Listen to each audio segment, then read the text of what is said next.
del niño y la niña investigadora. Y empezamos por aquí mismo. Díganos, ¿qué usted opina? ¿Qué es el rol que tiene esa unión de ciencia y arte en la educación de él y la investigadora cuando están pequeños? A ver, yo creo que la mentalidad del niño, esa capacidad de asombro que tiene y de preguntarse del porqué de las cosas, es uno de los aspectos más importantes en la vida humana.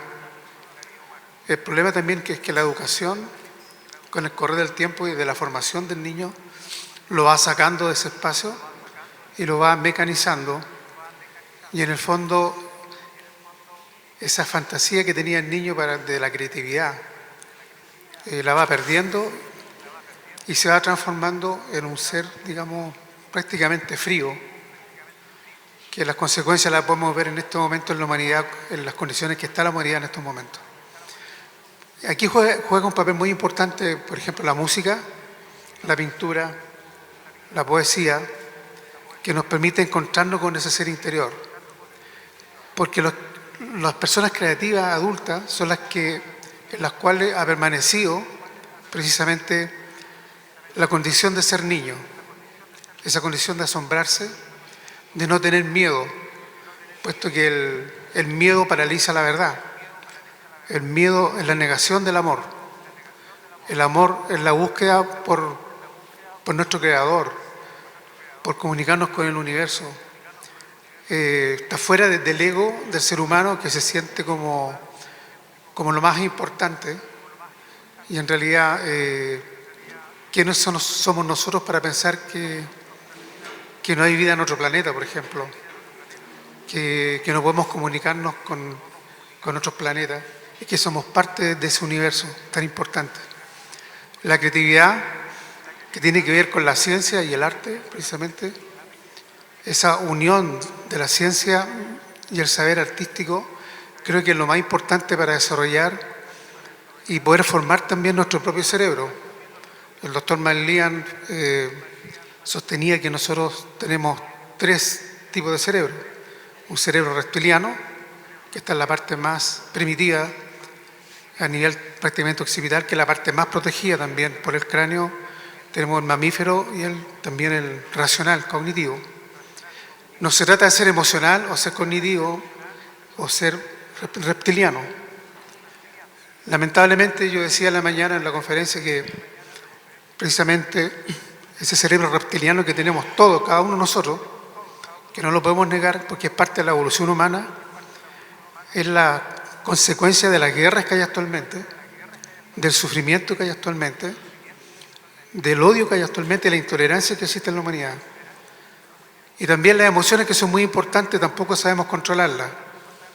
Y también el hecho de ser solamente racionales también es un error, porque el ser humano no es solamente racional, y se ha comprobado que el cerebro no razona, el cerebro no piensa. El cerebro está hecho para sobrevivir.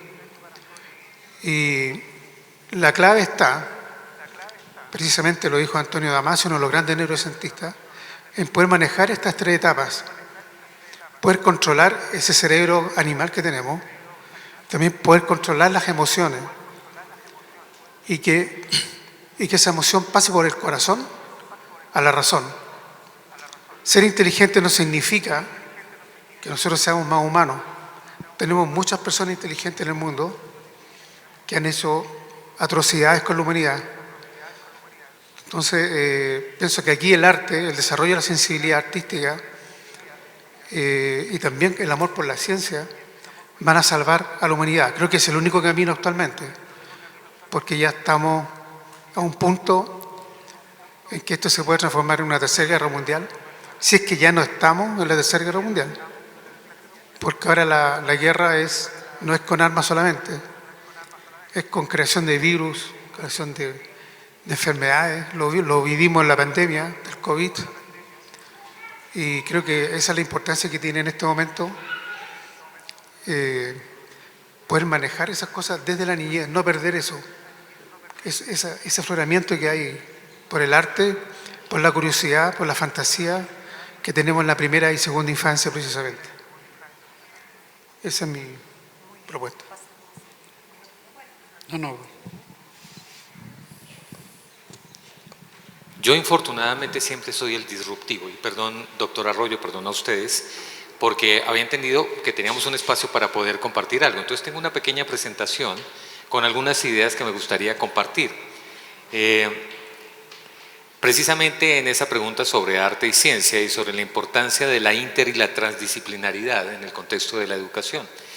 Y quise traer a colación a un gran pedagogo, no lo vamos a escuchar por el tiempo, Sir Ken Robinson, que seguramente ustedes recuerdan, fundador del IPA, que hace una reflexión muy profunda sobre la necesidad de una educación donde la inteligencia y la creatividad estén presentes. Y un aspecto que él menciona básicamente sobre esto es, si quieres lograr algo extraordinario, se requiere de lanzarse, atreverse. Y él lo plantea desde esa interacción de áreas de conocimiento básicamente entre el arte y la ciencia. Él muestra claramente como uno de los grandes errores de la educación ha sido esa separación entre el conocimiento y el no involucramiento desde la base de lo que allí debería ocurrir. Desde primera infancia nuestros niños y niñas deberían estar haciendo procesos conjuntos, desarrollar procesos que estén orientados a la solución de problemas o simplemente a la investigación y a experimentación, pero a partir de ese cruce fundamental de áreas que no son afines. Precisamente en la diferencia está en la clave. Me devolví, perdónenme. Y es por eso que, lo mencionaba ayer, uno de los grandes poetas colombianos, que además fue uno de los grandes poetas reconocidos en el mundo, Jairo Aníbal Niño, quien defendía esta razón, hablaba de un fracaso del sistema educativo. Y él decía cosas como estas en la poesía: asistimos a un fracaso del sistema educativo y si los jóvenes llegan a la universidad no son capaces de escribir una carta de amor. Y él decía, ese es el fracaso de la escuela. Cuando perdemos esa conexión con la emoción, cuando claramente lo que hacemos no pasa alrededor del afecto, obligatoriamente perdemos un aspecto que es fundamental. Ahora en un espacio que compartía con algunos de ustedes hablábamos de ello. Cómo es importante volver a recuperar esa pasión, esas ganas de conectarnos desde lo más profundo. Que la educación realmente fundamente el amor al conocimiento. Es un aspecto que debería estar presente precisamente en la educación. Porque como decía Sir Ken Robinson, de nuevo citándolo, él dice, somos educados para perder nuestra creatividad. Todos los niños nacen creativos, el problema es seguirlo siendo mientras crecemos y nos hacemos adultos. Algo que Picasso planteaba y que sencillamente tenía que ver con la forma en que en general somos educados. Por eso él hablaba de un autismo en la educación. Y recordemos que el sistema educativo en el que vivimos fue implantado en los siglos XVIII y XIX, cuando se hablaba de una economía industrial, donde matemáticas, ciencia y lenguaje eran fundamentales. Y es allí, justamente, donde se eliminan áreas del conocimiento como cuerpo, sentido, sensibilidad, estética y arte, ello una buena parte de la funcionalidad del cerebro. Es en este momento donde el arte pierde ese lugar protagónico y se establece una separación fundamental en la educación que hoy nos coloca en el lugar donde estamos. Por eso es que fíjense que una de las grandes apuestas en muchos grandes proyectos de educación hablan de apuntarle a un sistema STEAM versus un sistema STEM. ¿Por qué hablar de arte y diseño como elementos, herramientas, áreas del conocimiento fundamentales en la educación? Donde además se entiende no solamente el papel importante del arte, sino se comprende que el diseño es el punto de intersección entre el arte y la ciencia, algo que deberían vivir nuestros niños desde muy pequeños como parte de su formación. Y simplemente quería cerrar con un ejemplo que creo que todos conocemos, Galileo Galilei, pero todos hablan de él como el gran astrónomo matemático y muy pocos hablan de él como el músico y el pintor. Ahora, ¿por qué citarlo? Porque cuando uno hace una serie de investigaciones sobre la vida de Galileo, cada vez más se entiende el papel importante que tuvo el arte en la investigación científica. Estudió, por ejemplo, con Vasari todas las técnicas de claroscuro y esto fue fundamental para la observación astronómica. Lo interesante era que como él conocía la técnica, a pesar de que observaba por un telescopio muy limitado, él tenía la posibilidad desde la técnica de plasmar lo que estaba viendo a través de la imaginación. Él tenía una herramienta adicional que justamente se lo daba una técnica que venía del arte. Como también una investigación relativamente reciente que mostraba que muchos de los métodos que Galileo utilizaba, si bien eran limitados por el tiempo, recuerden, no había cronómetros, no existían relojes de precisión, precisamente para sus experimentos lo que él hacía era utilizar la metodología del director de orquesta. Y hay una imagen un poco primitiva pero sugerente de que lo que él hacía, por ejemplo aquí, con este tipo de experiencias, era retomar el papel de la dirección de orquesta. Entonces, como era director de orquesta y conocía sobre esta técnica que venía de su padre Vincenzo Galilei, lo que él hacía era que los experimentos científicos los medía como si fuera un director. Por ejemplo, cuando soltaba aquí esta bola, esta pequeña esfera, el movimiento uniformemente acelerado pero con velocidad inicial 0, la marcación él hacía simplemente 4 tiempos, valor negra 120, 1, 2, 3, 4. Y luego al final, cuando esta esfera llegaba al final, él marcaba era el tiempo, los compases que había demorado este objeto en su desplazamiento. Ahora, ¿por qué cito este ejemplo?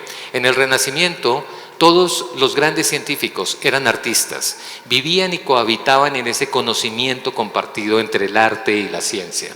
Ahora, fíjense lo que ha pasado en el tiempo, hemos perdido ese enorme valor, esa posibilidad que nos brinda esa intersección fundamental entre estas dos grandes áreas del conocimiento. Cuando hablamos de innovación, hay un científico colombiano, el doctor Rodolfo Ginás, neurólogo muy conocido y reconocido, y él dice, la innovación simplemente es el desarrollo de la personalidad. Y la personalidad surge cuando se da la posibilidad desde la educación de tener la mayor diversidad de herramientas y esta interacción fundamental que se da entre el arte y la ciencia. Muchas gracias y pasamos inmediatamente la palabra a... Bueno,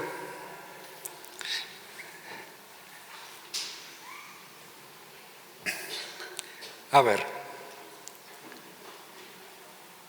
veo posturas muy claras en mis colegas aquí. Quizás no lo saben, yo soy astrónomo, soy dramaturgo y hago teatro, y las 3 cosas para enseñar ciencia. Y desde ahí yo no me siento con la autoridad para decir qué es lo que aporta realmente, pero sí puedo hablar de la experiencia que he visto en todo mi país y en varios que he podido visitar profesionalmente. Sobre todo en el trabajo infantil. No quisiera hacer un desarrollo y repitiendo lo que dije en conversaciones anteriores o en la charla del principio, donde hablé de Leonardo, donde hablamos. Porque, en mi opinión, no es arte y ciencia solamente, sino es arte, ciencia y sabiduría. Hay un componente que está faltando, que para mí es fundamental, y que construye una idea más global de renacimiento y de las posibilidades de sobrevivencia, si rescatamos las 3 y no solo arte y ciencia. Porque arte y ciencia, como dijo el profesor, se dividieron por Descartes en algún momento y no volvieron a comunicarse. Hasta el día de hoy, todos los esfuerzos por programas educativos de fusión fracasaron en todas partes. En todas partes. Todavía no apareció quiénes, qué colectivo construya un paradigma que permita un desarrollo integral y, en mi opinión, va a ser muy difícil que con una realidad, como dijo el profesor, tan brutal como la que vivimos, lo encontremos a nivel de un Estado que dirige ese sistema. Quizás expresiones individuales de las cuales en este Congreso tuve la gracia de ver algunas extraordinarias, pero no colectivas. Lo que yo, para esta pequeña cosita, diría, es que ¿cómo lo puedo decir? Yo creo fervientemente que las maestras y los maestros del nivel inicial, fundamentalmente los del nivel inicial, y una gran parte de los maestros y las maestras del nivel primario son los últimos eslabones que tenemos para poder proponer un cambio de este tipo, de función, porque son allí donde esos maestros que no son educados en la fusión del arte y la ciencia se dedican todo el día a generar esa fusión, sobre todo en el nivel inicial, donde las maestras en todas partes del mundo son realmente renacentistas. A pesar de que a fines del siglo XX aparecieron estructuras de educación científica que permearon el nivel inicial, puedo dar detalles, tratando de quitarles ese componente renacentista para que volvieran al racionalismo que hablaste, que se impuso en cierto momento. Entonces, como para dejar que, sí, yo creo que deben tener preguntas muchos de ustedes, lo último que diría es en esos niveles donde todavía los chicos juegan en la escuela.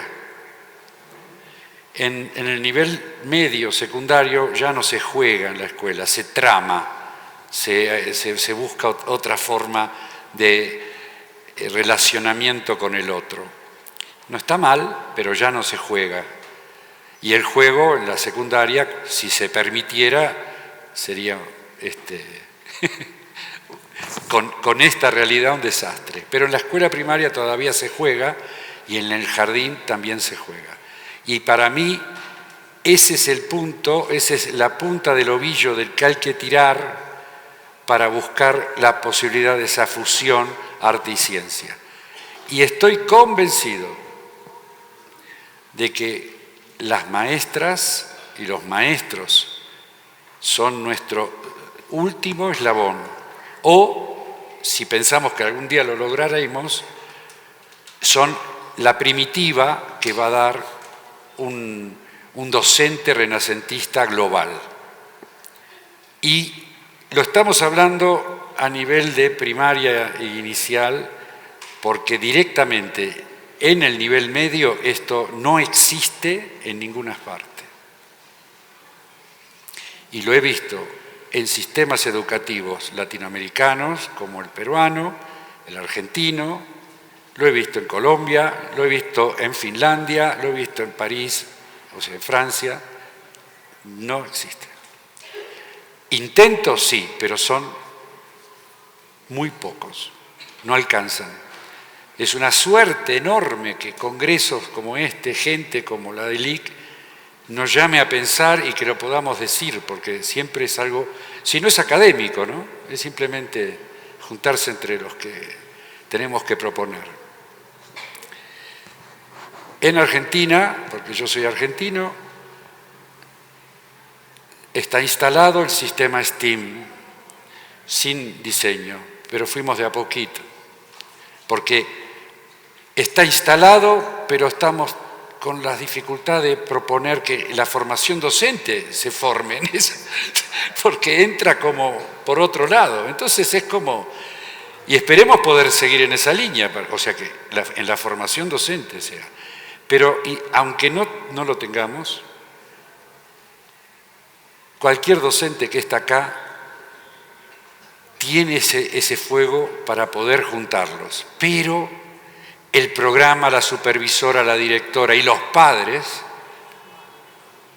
lo cercenan, lo mutilan y lo moldean para el interés que tenga esa escuela, ese director o ese sistema educativo, que no es este. Aunque adoren a Galileo o no van a mirar esa parte de Galileo. Muchas gracias, ingeniero o músico, ¿verdad? Y músico. Bueno, vamos a dar un fuerte aplauso y tal parece que, como se está diciendo mucho, ya se tiene conciencia que el sistema educativo que tenemos impuesto por los programas mundiales No siempre por los programas mundiales.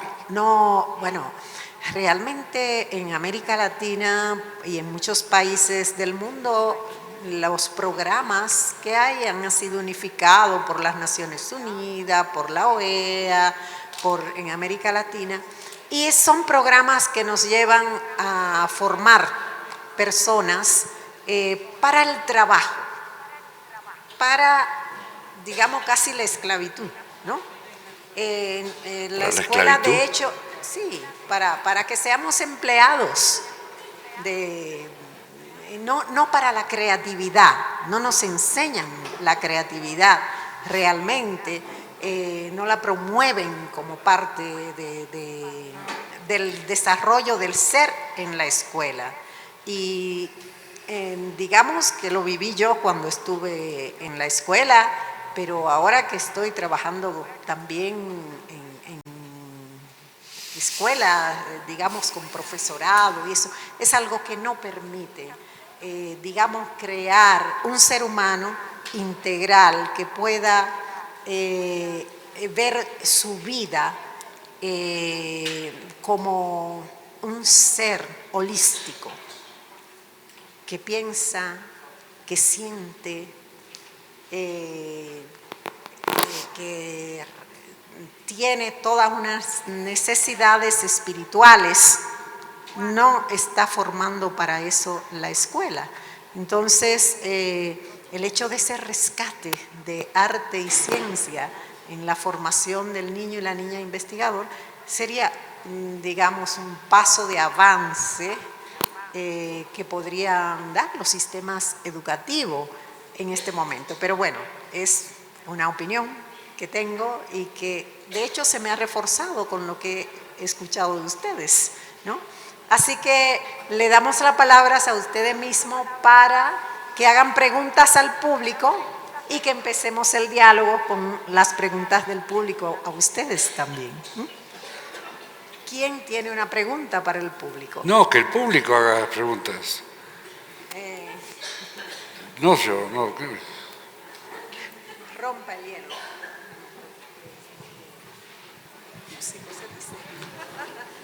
Hágale una pregunta. A ver, yo voy a hacer una pregunta.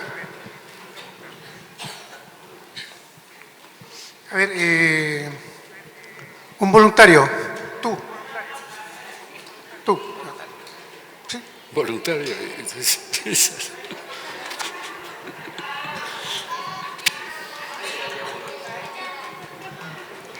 Te voy a preguntar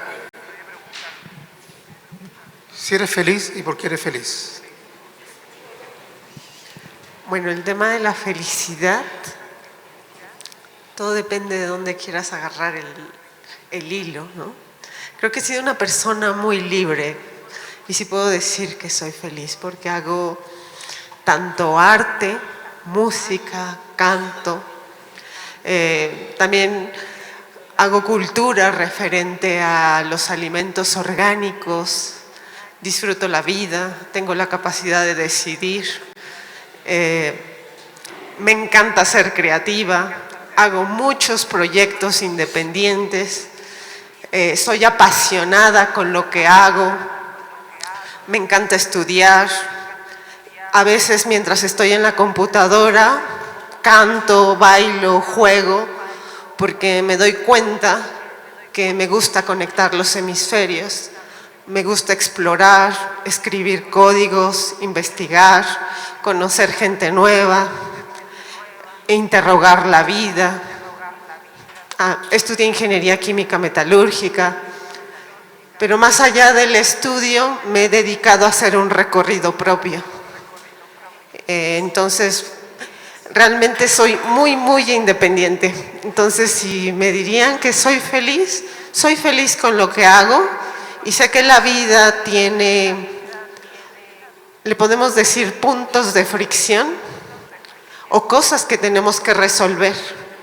Y me gusta ser muy práctica, me gusta resolver, no me gusta estar metiéndome, yo le llamo laberintos. Me encanta como ser práctica. Entonces, en cuestiones de felicidad, intento ser feliz conforme a mi entorno y dar lo mejor de mí a mi comunidad. Eso es lo que yo les puedo decir.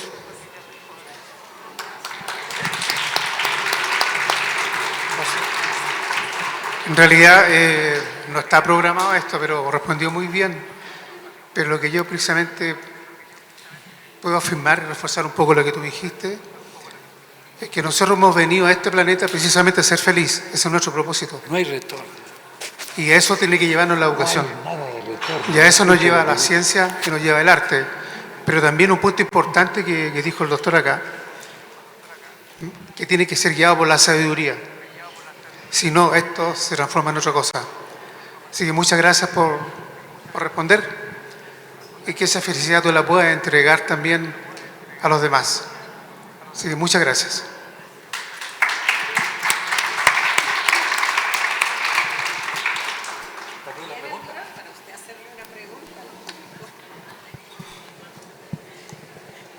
Entonces, la siguiente pregunta por el siguiente expositor. Bueno, yo simplemente pensando en la lógica de lo que hemos estado conversando desde diferentes posturas, me gustaría saber si alguno de ustedes, maestras o maestros, tiene una experiencia donde se haya logrado este tipo de articulación, que haya sido una experiencia significativa, que forme parte de lo que ustedes desarrollan en su espacio o en su espacio de aula o a través de un proceso desarrollado en un PEI, un proyecto educativo institucional. Me gustaría saber si alguien, dentro de las personas que están en el público, maestros, maestras, tiene algún ejemplo de proyectos como este. Mira, hacia allá. Pues, adelante.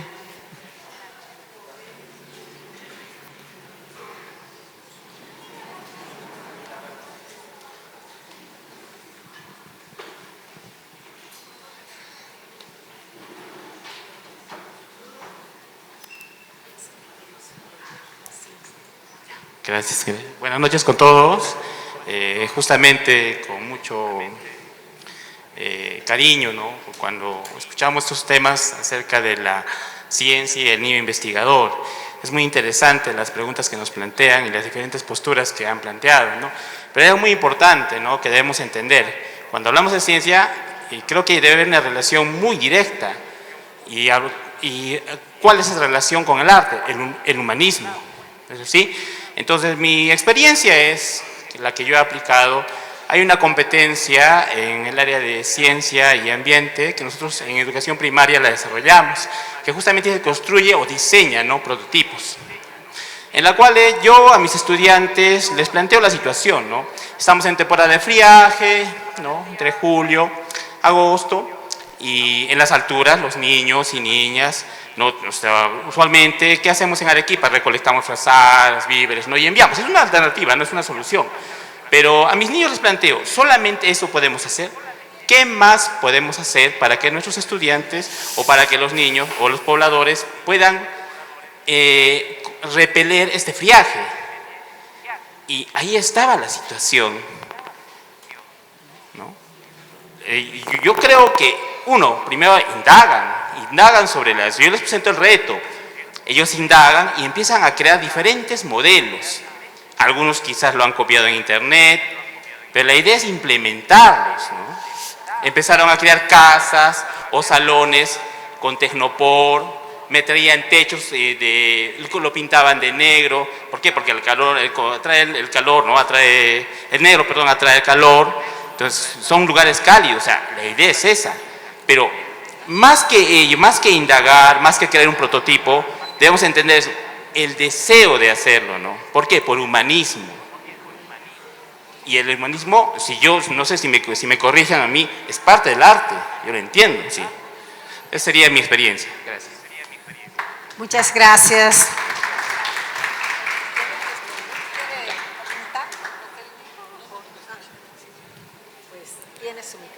¿Tienen alguna pregunta? Ahí tienen.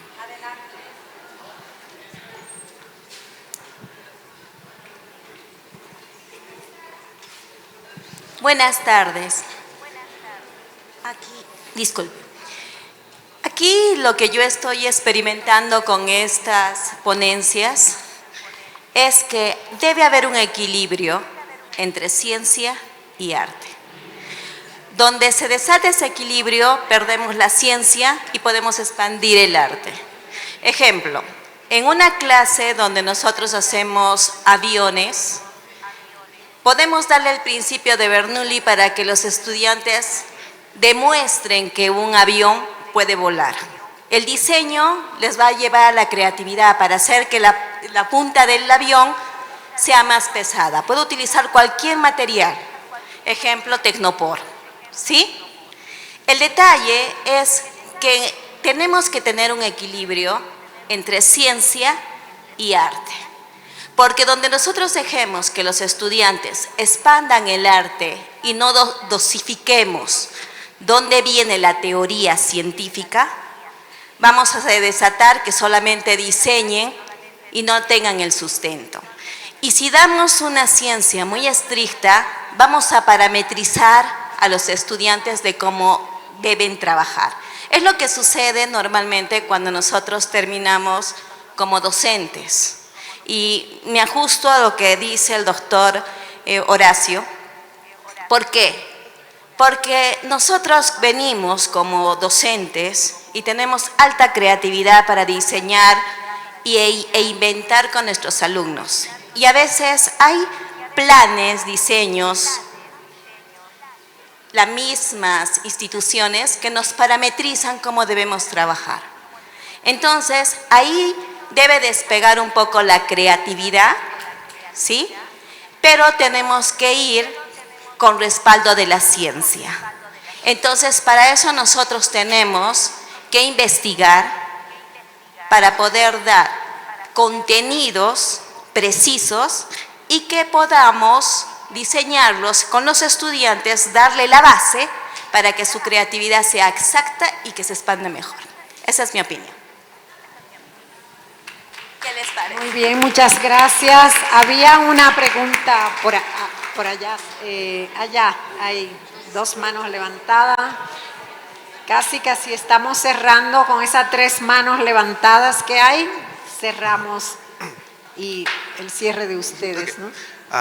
En primer lugar, agradezco la oportunidad que se me ha brindado y escuchando la explicación de los expositores, entiendo que nuestro sistema educativo nos ha enjaulado y nos ha quitado a muchos la creatividad. Parte de este congreso era enseñar o darles alternativas a los docentes para que no se les quite la creatividad, sino por el contrario, plantarla. Pero en caso de los que ya fuimos educados por este sistema, ¿cuál es el primer paso que debemos tomar para trascender en esto de lo que es ciencia, música y, como mencionaron, sabiduría? No, dijo música. Dijo música.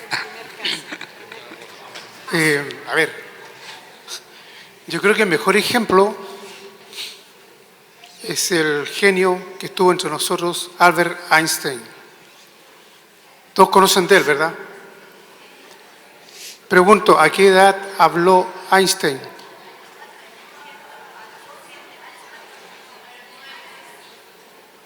¿A qué edad habló Einstein? A los 8 años. Einstein hubiera sido un niño retardado mental en estos tiempos. Lo hubieran enviado a terapia. Pero ¿qué pasó? ¿Qué es fundamental en esto que tú preguntas? La madre era judía, era judío, y lo metió al conservatorio a los 3 años. Einstein no sabía sumar cuánto eran 2 más 2. Y llegó a ser el mayor genio de la humanidad. A los 3 años ya tocaba violín. A los 7 años tocaba muy bien el piano, ya tocaba 2 sonatas de Mozart, pero no hablaba.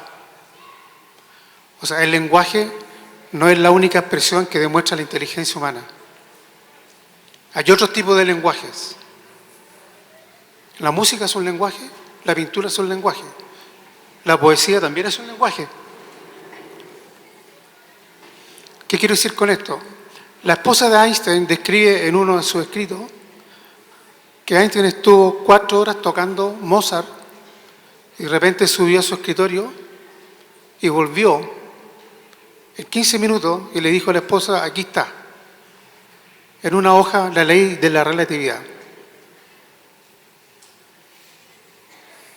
Fíjense qué importante eso. Cuando recibió el premio Nobel, le preguntaron que si él tocaba piano muy bien y violín, ¿por qué nunca había dado un concierto? Y aquí está la esencia del arte y de la ciencia. Porque yo no estudié violín ni piano para dar conciertos, sino para ser un mejor ser humano, para mejorar mi calidad de vida. Y ahí está la respuesta. Quería hacer este ejemplo porque es muy importante el papel de la mujer desde la gestación. Por ejemplo, en mi país las mujeres ya no cantan. No le cantan a su bebé ni en el embarazo, ni menos en la primera y segunda infancia, que es muy importante para desarrollar toda la parte emocional y cognitiva del niño.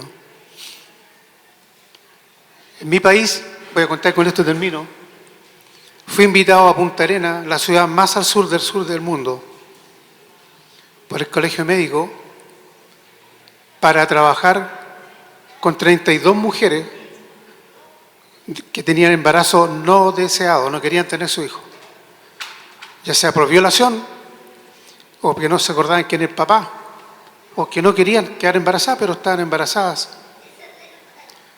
Y esa es la situación actual. Estoy hablando de mujeres de 12 años, 13 años, niñas, 15 años, adolescentes, 18 años. Y yo empecé a trabajar la música con ellas, cantos infantiles.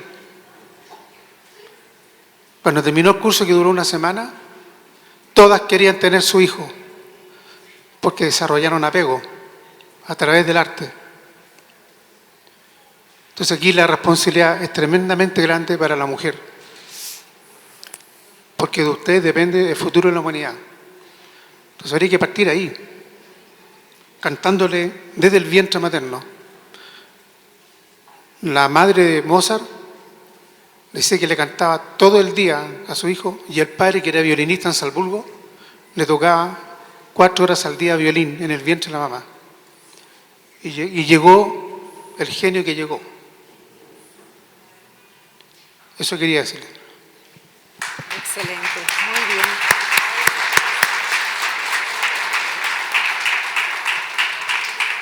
Dos preguntas más.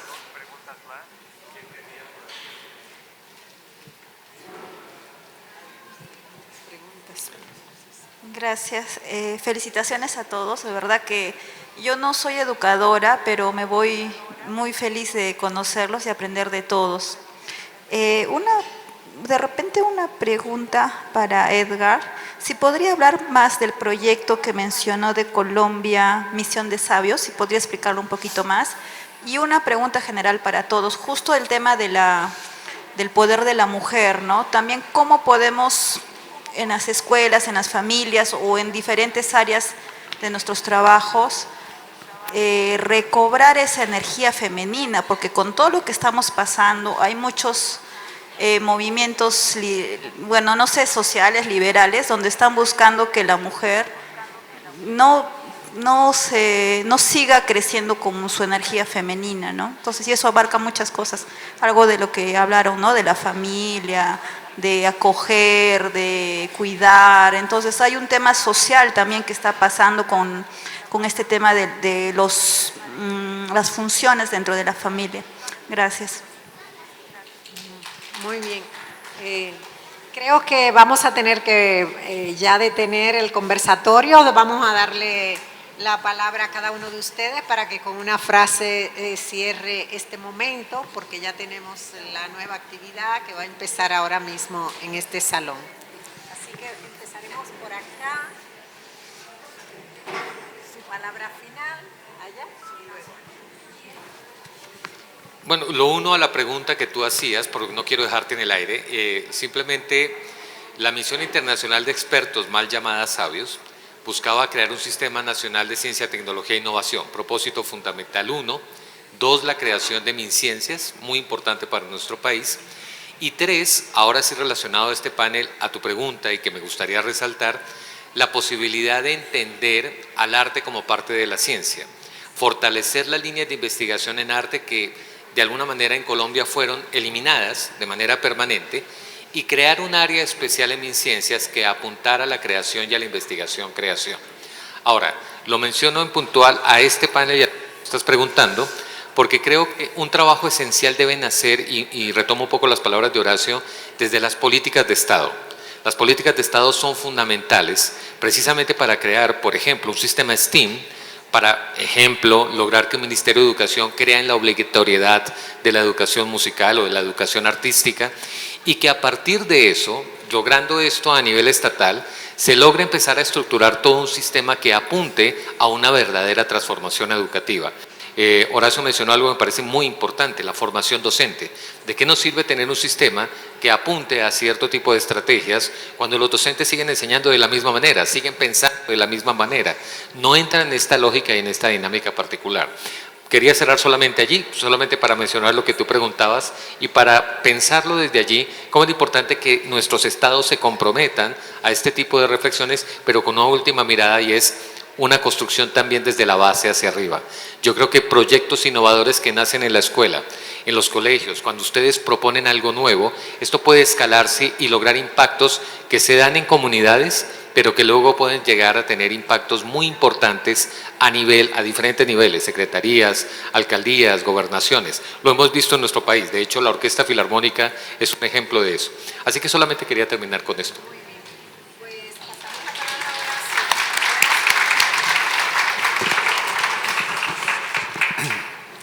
Yo quiero expresar mi admiración y, como dijo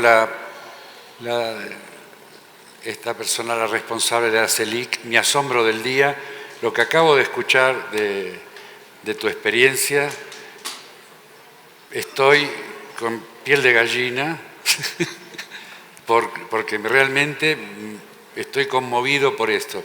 Y realmente lo único que quiero decir es que acaban de escuchar un ejemplo, no quiero llamarlo ejemplo ni emblemático, ni paradigmático, nada de eso, pero un ejemplo real de fusión de las tres cosas que insisto siempre: sabiduría, arte y ciencia. Él lo cuenta desde un lugar. No sé quién decidió que vos vayas a Punta Arenas, pero el que decidió hizo algo extraordinario. ¿Cómo pensó que vamos a llamar a ese que hace esa cosa de... ¿Por qué dijo vamos a llamarlo a eso? ¿Por qué? Para preservar la vida, además. Realmente, anoten eso, porque es una cosa extraordinaria. Yo realmente, chapó, profesor, y lo único que quiero es resaltar, si venimos a hablar de esto, de la fusión de arte y ciencia, tienen un ejemplo que no hay, es blindado para siempre. Realmente me alegro ser contemporáneo de algo así. Nada más.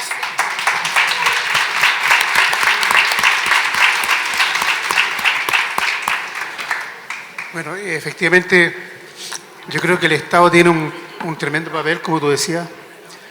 El problema es que nadie va a elegir un genio en ningún país como presidente. ¿Se escucha? Pero mi mensaje final es que no tengan miedo. El doctor Eric Corbera dice que hay dos emociones importantes. Son muchas, pero las dos bases son el miedo y el amor. El miedo paraliza la verdad, paraliza todo. Te enclaustra en una jaula, en un pensamiento, sin tener la libertad de acción. El amor, lo expliqué en la mañana en la conferencia, amor significa sin, muerte, lo sin muerte. Atrévanse a dejar algo aquí en la humanidad. Solo los mueve el amor. El movimiento es vida. Así que mi llamado es a la acción. Muchas gracias. Agradecemos a nuestros tres expositores, Alejandro Arroyo, Edgar Puentes, Horacio Tignanelli, realmente por este maravilloso diálogo. Un aplauso nuevamente en lo que bajan. Muchas gracias.